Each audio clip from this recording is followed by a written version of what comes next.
जंजाल के पहाड़ों से घिरा हुआ डल लेक की खूबसूरती को समेटे हुए और शिकारे से दिखने वाले दिलकश नज़ारे, ये वो श्रीनगर है जिसे आप भी जानते हैं और मैं भी जानती हूँ। लेकिन मैं श्रीनगर में हूँ इस टूरिस्ट डेस्टिनेशन के एक और ही चेहरे को देखने के लिए, वो चेहरा जो किसी धर्म की सीमा में नहीं बंधा है बल्कि जुड़ा हुआ है हमारी आस्था से, हमारी विश्वास से।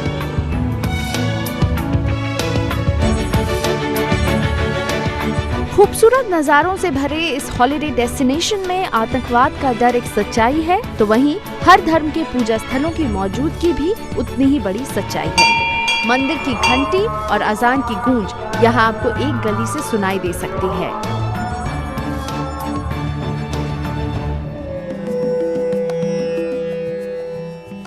श्रीनगर में आस्था का मेरा सफर शुरू हुआ हजरत बल दरगाह से। इस दरगाह पर लोगों का अटूट विश्वास है क्योंकि यहाँ प्रॉफिट मोहम्मद के पवित्र बाल का एक टुकड़ा रखा गया है। इस पवित्र बाल को दरगाह के सुरक्षित हिस्से में रखा जाता है और केवल खास मौकों पर ही लोगों को दिखाया जाता है। ये इतना अहम इसलिए है क्योंकि पूरी दुनिया में प्रॉफिट मोहम्मद की 3 निशानी है और उसमें से एक है श्रीनगर के हजरत बल में। इस पवित्र बाल की मौजूदगी हजरत बल को इबादत की खास जगह बनाती है। सफेद संगमरमर के गोल गुंबद और संगमरमर से ही बने मीनारों में मुगल और कश्मीरी आर्किटेक्चर का मेल देखने को मिलता है।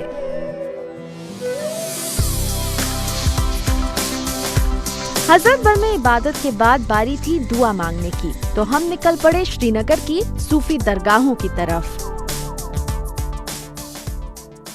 श्रीनगर का दूसरा नाम है पीरवर यानी पीरों की नगरी। इसे वैली ऑफ सेंट कहा जाता है। यहाँ कई सूफी संत आए हैं और उन्होंने कई साल यहाँ बिताए हैं, इसीलिए आपको श्रीनगर के अंदर और श्रीनगर के करीब कई सूफी दरगाह मिलेंगे। यहाँ इबादत करने के लिए हर धर्म के लोग पहुँचते हैं। तो चलिए हम शुरुआत करते हैं इन दरगाहों की सैर को मखदूम साहब की दरगाह से, जो कि काफ़ी जागृत और मानी हुई जगह है।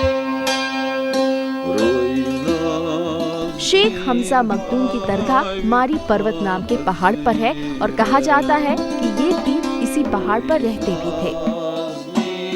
माना जाता है कि इस संत के दर पर मांगी गई दुआ हमेशा पूरी होती है और ये इंसान के हर दुख को दूर करते हैं। इसीलिए भीगी हुई पलकें और मन्नत के पूरा होने की आस लिए लोगों की भीड़ यहाँ लगी रहती है।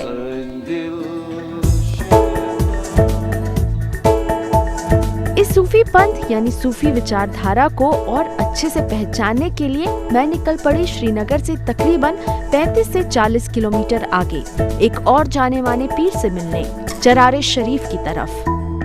हम हैं शेख नूरुद्दीन नूरानी की दरगाह पर यानी चरारे शरीफ। इस पीर के बारे में कहा जाता है कि इसने हर कश्मीर के गांव का चक्कर काटा अपने इंसानियत के संदेश के साथ। लेकिन शायद यही विडंबना भी रही कि 1995 में आतंकवादी और आर्म्ड फोर्सेस के बीच हुई तकरार के बीच इसे जला दिया गया। लेकिन फिर वही इंसानियत का जज्बा भी रहा जिसने इसे फिर से पूरी तरह से उसी तरह खड़ा कर दिया है और लोगों की श्रद्धा अभी भी उतनी ही बरकरार है।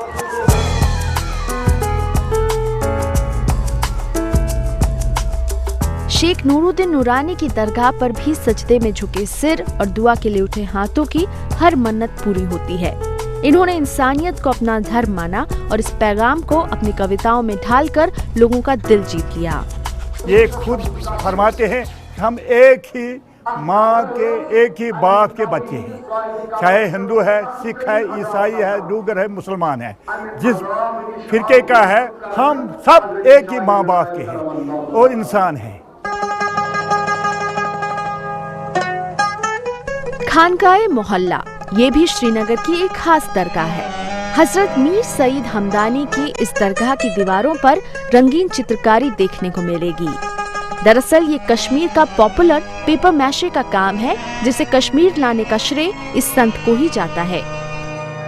ये पीर ईरान में हमदान नाम की जगह के बादशाह थे और इस्लाम के ऐसे भक्त बने कि सब कुछ त्याग कर विश्व भ्रमण पर निकल पड़े और अपने साथ लाए ये कारीगरी जो कश्मीर के लोगों ने सीखकर पूरी तरह अपना ली।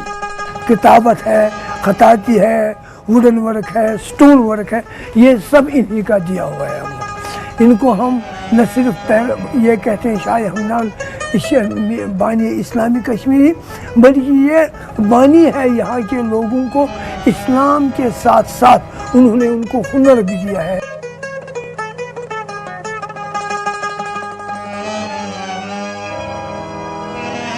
श्रीनगर के इस व्यस्त चौराहे पर है दस्तगीर साहब की दरगाह। ये दरगाह काफी मानी हुई है। कहा जाता है कि फ्राइडे के दिन यानी जब जुम्मे की नमाज पढ़ी जाती है तो ये पूरी सड़क जो है नमाजियों से भर जाती है। यहाँ पैर रखने तक की जगह नहीं होती है। इन्हें इसलिए इतना माना जाता है कि इन्हें पीरों का बादशाह कहा जाता है। ये है पीरों के पीर दस्तगीर साहब।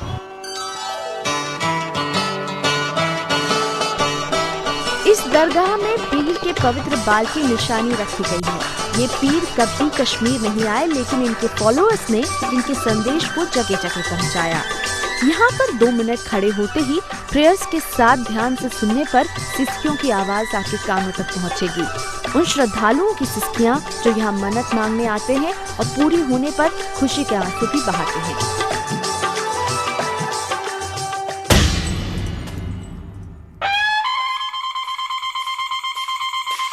श्रीनगर में शाम का मजा उठाना है तो झेलम पर किश्ती में सवार होकर निकल पड़िए।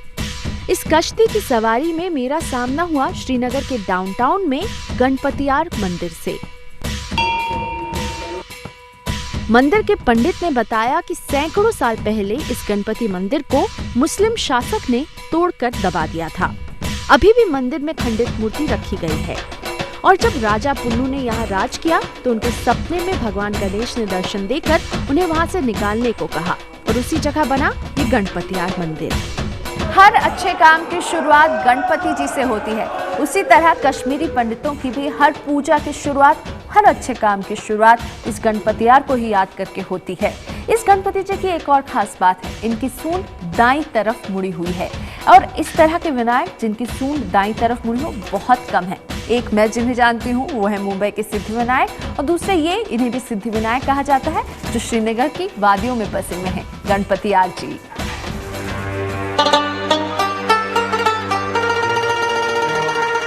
मंदिरों और दरगाहों के इस सफर के बीच आप श्रीनगर में सुबह जल्दी उठकर यहाँ की खूबसूरती का मजा भी ले सकते हैं।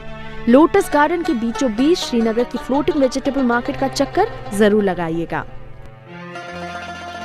शहर का बाजार घूमना हो तो लाल चौक है सही जगह, कश्मीरी चाय से लेकर यहाँ के मशहूर ड्राई फ्रूट्स की खरीदारी के लिए। मुझे अपने इस स्पिरिचुअल सफर को एक दिलचस्प शाम के साथ खत्म करने का मौका मिला। अब मैं आई हूँ बिल्कुल कश्मीरी स्टाइल में अपनी शाम बिताने के लिए, कुछ सूफियाना कलाम के साथ और कुछ कश्मीरी टिपिकल स्नैक्स के साथ। हम हैं ज़बवान पार्क में और यहाँ पर शाम के लिए खास इंतजाम किए जाते हैं। चलिए देखते हैं क्या कुछ है हमारी शाम के लिए। श्रीनगर है सुंदर बागानों का शहर और कल्चरल इवनिंग के बहाने कश्मीर के टूरिज्म डिपार्टमेंट ने इस गार्डन में इवनिंग एंटरटेनमेंट का पूरा इंतजाम किया है।